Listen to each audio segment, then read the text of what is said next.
આ 5.1 નો ત્રીજાનો પહેલો દાખલો છે. હવે 5.1 માં છે ને એ બધા લગભગ હેતુલક્ષીઓ જ છે, એટલે એ બહુ ઈઝી દાખલા છે, એટલે ફટાફટ થાય છે. આની અંદર તમને ઓલરેડી સમાંતર શ્રેણી આપી દીધું છે કે આ સમાંતર શ્રેણી છે જ. તો તમારે પહેલું પદ અને સામાન્ય તફાવત ગોતવાનો છે. તો પહેલું પદ એ હંમેશા પહેલું પદ જ હશે, એટલે a બરાબર 3 લખી નાખો, અને ડી માટે તમારે બીજા પદમાંથી પહેલું પદ બાદ કરવાનું, 1 - 3, 1 - 3.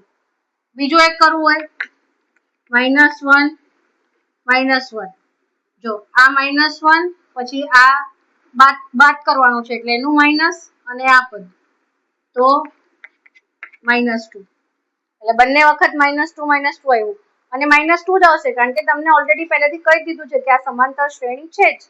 તો પછી આપણે ચેક નથી કરવાનું સમાંતર શ્રેણી છે કે નહીં, આપણે ખાલી ગોતવાનું છે. બીજો દાખલો છે એમાં જ -5 -1 3 અને 7, -5 -1 3 7 અને ... એટલે કન્ટિન્યુ છે. તો પહેલું પદ -5, ડી -1 -5, -1 + 5.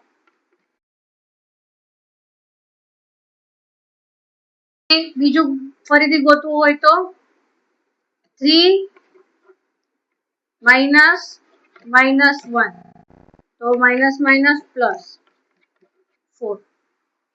હું ખાલી એક સેટિસ્ફેક્શન માટે બીજી વખત કરું છું કે ઘણી વખત શું થાય કે આપણી ખબર છે સમાંતર શ્રેણી છે, પણ ગણવામાં ભૂલ થઈ હોય સરવાળો બાદબાકી કરવામાં, તો આપણે બીજી વખત કરીએ અને સેમ નંબર આવે તો એક આપણને સંતોષ થાય કે ના બંને વખત સેમ નંબર આવે છે, એટલે મતલબ મારો જવાબ સાચો છે. પછી ત્રીજો દાખલો છે 1/3, 5/3, 9/3 અને 13/3.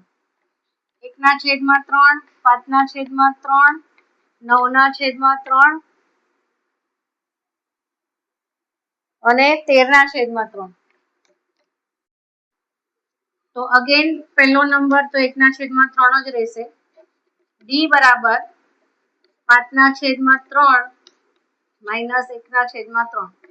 આમાંથી તો બંનેના જો છેદ સરખા છે, મેં એટલા માટે અહીંયા ભલે ખાકડ મોકળ છે પણ મેં કરી નાખ્યું કેમ કે બધામાં નીચે 3 છે, એટલે આપણે છેદ સરખા કરવાની કે એવી કોઈ મગજમારી નથી કરવાની.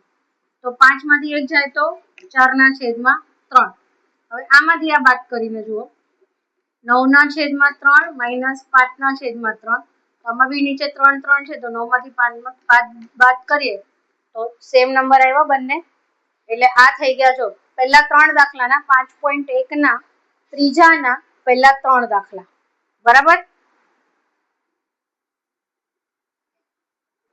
5.1 નો ત્રીજાનો ચોથો દાખલો, પહેલું પદ 0.6, સામાન્ય તફાવત 1.7 -0.6, બીજામાંથી પહેલું. હવે જો તમને આવી રીતના ન ફાવતું હોય ને તો તમારે જે તમને રફનું પાનું આપશે જ, તો એમાં 1.7 -0.6 કરી લેવાનું. 7 માંથી 6 જાય તો 1 અને 1, એટલે 1.1. સંતોષટી માટે અગેન આમાંથી પણ આ બાદ કરી લેવાનું. 2.8 -1.7, 8 માંથી 7 જાય તો 1, 2 માંથી 1 જાય તો 1, સેમ આવ્યું. એટલે એનો મતલબ ડી બરાબર આપણું 1.8 રાઈટ આન્સર છે.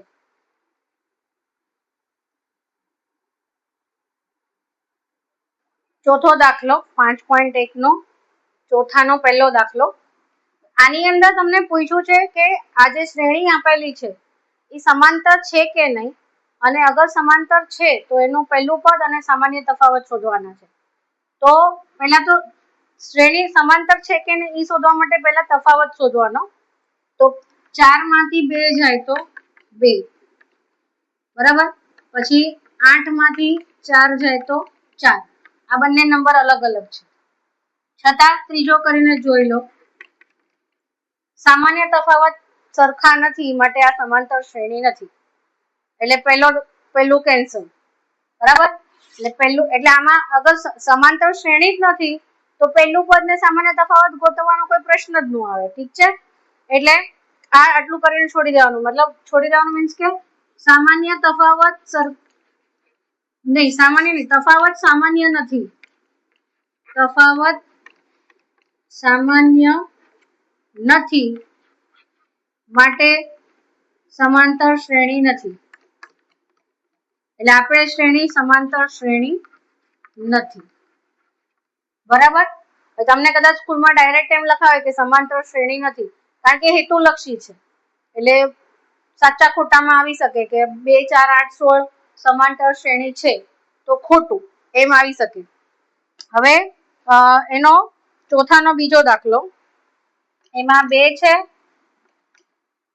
5/2 છે,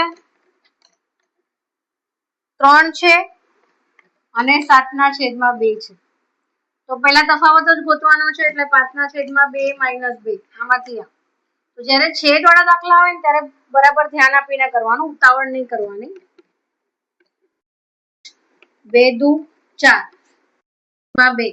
આ શું કર્યું મેં? અહીંયા 2 છે અને અહીંયા 1 છે, તો છેદ સરખા કરવા પડશે. તો અહીંયા આગળ 2 લાવવું પડશે, એટલા માટે આપણે 2 ને 2 થી ગુણશું. તો અહીંયા પણ 2 થી ગુણશું. 2 દુ 4. એકદમ બેઝિક વસ્તુ છે, 5મા 6માં આવતી વસ્તુ છે. 5 માંથી 4 જાય તો 1. હવે બીજું બી ગોતી લેવાનું. 3 માંથી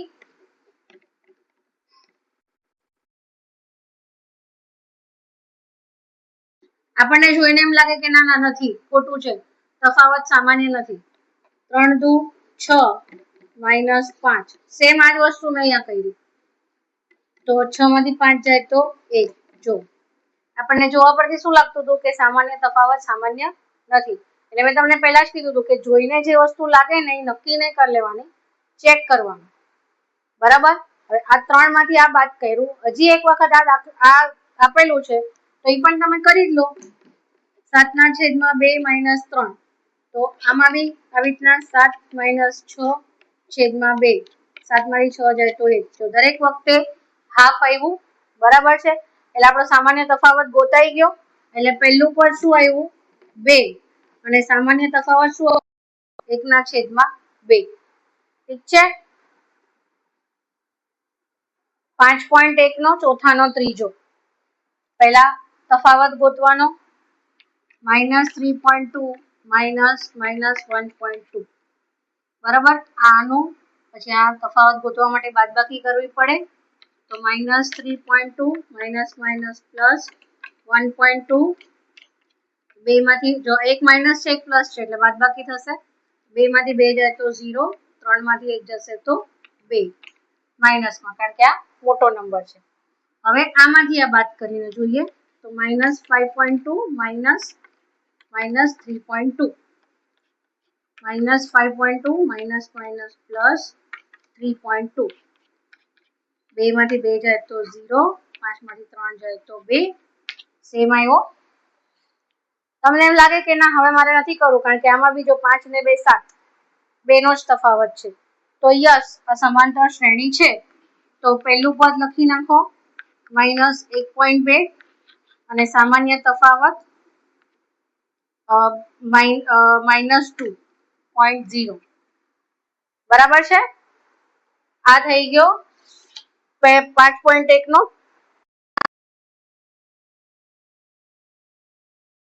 10 -6 -2 અને 2. તમે કહેશો મેમ કહેતા હતા ચોક બદલવાનું, પણ ભૂલાઈ ગયું. હવે આમાંથી -6 -10 તફાવત ગોતીએ છીએ આપણે. -6 -10. તો +10 - 6 એટલે 4. તમને કોઈ પણ વિડીયોમાં એમ લાગે ને કે હું બહુ ઉતાવળ કરી રહી છું કે બહુ ફાસ્ટમાં જઈ રહી છું, તો તમે મને મેસેજ કરીને કહી શકો છો કે મેમ આ દાખલામાં, આ સ્વાધ્યાયમાં, આ પાઠમાં અમને વિડીયોમાં ખબર નથી પડી. બરાબર. હવે આમાંથી -2 -6 -2 પ્લસ અહીંયા પણ આવ્યા 4. હવે તમને એમ થાય કે મારે આ બી જોઈને કરવું છે, તો 2 minus minus 2 minus minus plus.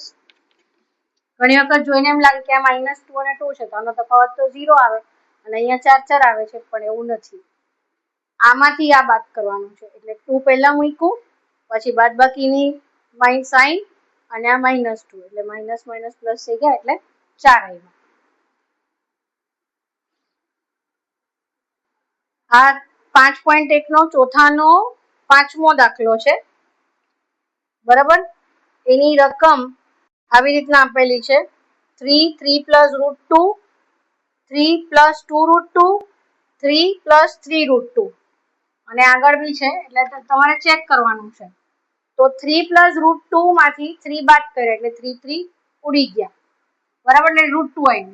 હવે આમાંથી આ બાદ કરીએ આપણે કે 3 પ્લસ 2 √2 માઇનસ 3 પ્લસ √2, બરાબર. આવી રીતે આટલો મોટો નંબર હોય તો એને માઇનસ આવી રીતે બ્રેકેટમાં રાખવાનો. 3 plus 2 √2 minus 3 minus plus minus √2. તો હવે પેલા લાઈક ટર્મ્સ મતલબ જે સરખા પદ છે સાથે કરો. 3 માઇનસ 3 પ્લસ 2 √2 માઇનસ √2, 3 માઇનસ 3 જાય તો 0, 2 √2. હવે અહીંયા ખાલી √2 છે એટલે આપણે શું સમજવાનું 1, તો 2 માંથી 1 ગયો તો 1 √2 અને 1 આપણે લખતા નથી એટલે ખાલી √2. તો જો અહીંયા ને અહીંયા બંને સરખા આવ્યા. હવે હજી એકવાર 3 પ્લસ 3 √2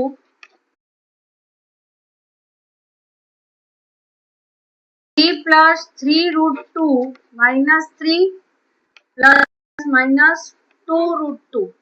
અગેન 3 3 કટ થઈ જશે, 3 √3 માંથી 2 જશે એટલે 1 એટલે પાછો આનો જવાબ √2 જ આવશે. એટલે આ સમાંતર શ્રેણી છે. a બરાબર 3. સમજાય છે?